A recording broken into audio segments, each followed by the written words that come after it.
Welcome to The Explainer. Today, we're diving into a really profound mystery, one that honestly sits right at the center of our daily lives. Think about it. We live in an era where we are literally more connected than at any other point in human history. Yet somehow, we're more fractured, more hostile, and way more separated than ever before. It's like we've completely mastered how to speak louder, but we haven't actually learned how to understand better. So, what is truly driving these deepening fractures in our modern society? When we see all this division, it's incredibly easy to point fingers at the surface level culprits. Is it politics? I mean, it's almost a knee-jerk reflex for us to blame political ideologies, right? We turn on the news, we endlessly scroll through our feeds, and we just see these constant, exhausting political clashes.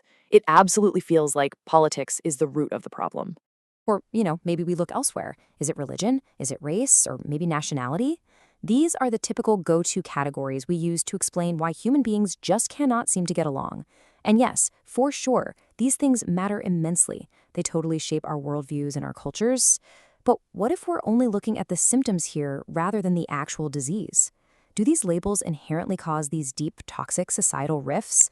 Let's think about this. If we strip away the politics, the nationality, the ideology, what is really dividing our world?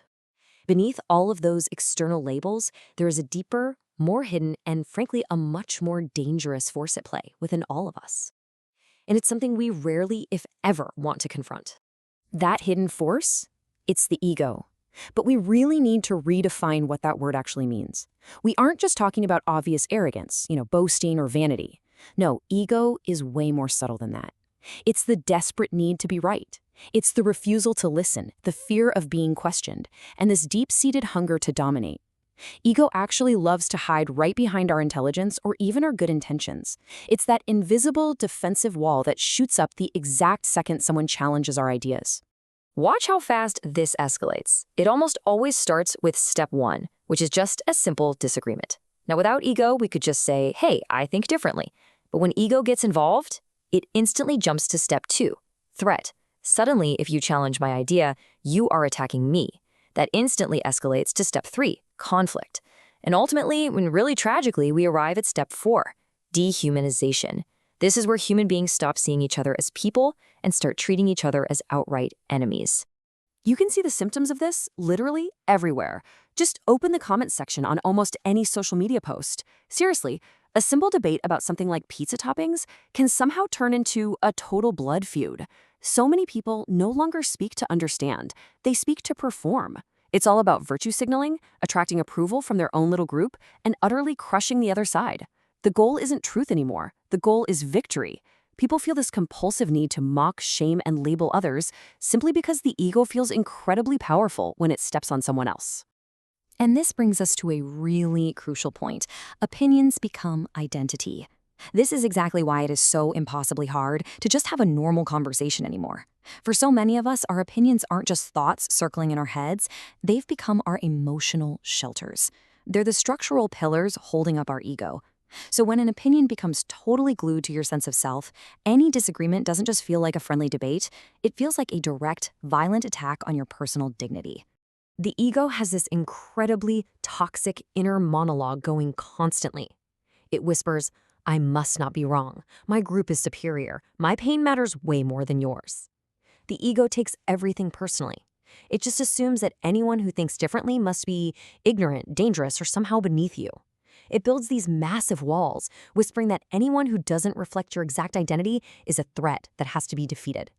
This mindset literally sucks the curiosity and compassion right out of our room. And when that happens, difference becomes a threat. The ego dramatically narrows our vision. It takes wonderfully complex, multidimensional human lives and just flattens them out into easy-to-hate labels. And here's the truly terrifying part. Once we stop seeing the actual person behind the opinion, cruelty becomes incredibly easy. Whenever humans start seeing others merely as inferiors or obstacles, division intensifies and our collective conscience really starts to weaken. Let's just pause on this really profound thought for a second. A divided world is made by divided hearts. Now, yes, there are massive economic, historical, and political forces shaping our conflicts, obviously, but none of those external forces cancel out the inner moral dimension of this crisis. We are allowing pride, fear, and self-importance to completely overrule reason and empathy. So this isn't just an institutional crisis, right? It is deeply, deeply personal. Okay, so if ego is the hidden disease here, what exactly is the cure? The answer is humility. But just like with ego, we need to completely redefine it. Humility does not mean weakness. It doesn't mean staying silent in the face of injustice, and it definitely doesn't mean having no convictions. Humility simply means seeing yourself truthfully. It's knowing that you have immense value, but critically, and this is key, not more value than anyone else. It's that brave capacity to actually listen to someone without losing your own ground. Notice the stark difference in posture here. The ego rigidly demands, I must not be wrong. It desperately clings to certainty out of pure fear. But humility? Humility bravely says, I may be mistaken. It is such an open, courageous, and truth-seeking posture. Humility values the truth far more than pride. It values the actual humanity of other people way more than the fleeting, cheap satisfaction of winning an argument. So how do we actually do this? How do we apply this to our day-to-day lives? Well, we can start with small, everyday acts. Just pause before reacting. Ask genuine questions before making massive assumptions. Simply admit when you don't know something, and outright refuse to dehumanize someone just because they think differently than you. We really have to actively choose understanding over cheap point scoring. Now, I want to turn the mirror entirely onto you for a second. Really ask yourself this: do I listen in order to understand or only to reply? Seriously, when someone else is talking, are you actually processing their perspective, or are you just quietly loading up your intellectual ammunition so you can fire back the exact second they take a breath? It's a tough question for sure, but it's a completely necessary one if we're going to examine our own conversational habits.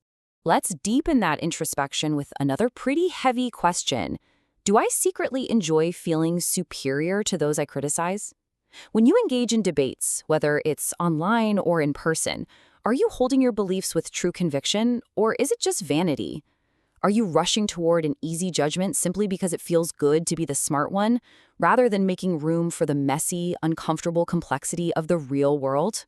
You see, healing this fractured world doesn't start with grand speeches or sweeping political victories. It actually begins quietly, right within ourselves. What our age needs right now is not louder people, but deeper people. We really don't need more outrage, we need more insight. We need way more humanity.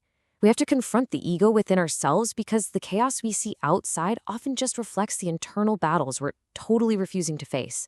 So as you step back out into this noisy, highly opinionated world, you have a choice to make in literally every single interaction. Will you choose to protect your ego, or will you choose to enlarge your understanding? It is entirely up to you. I really challenge you to carry that question with you into your very next conversation.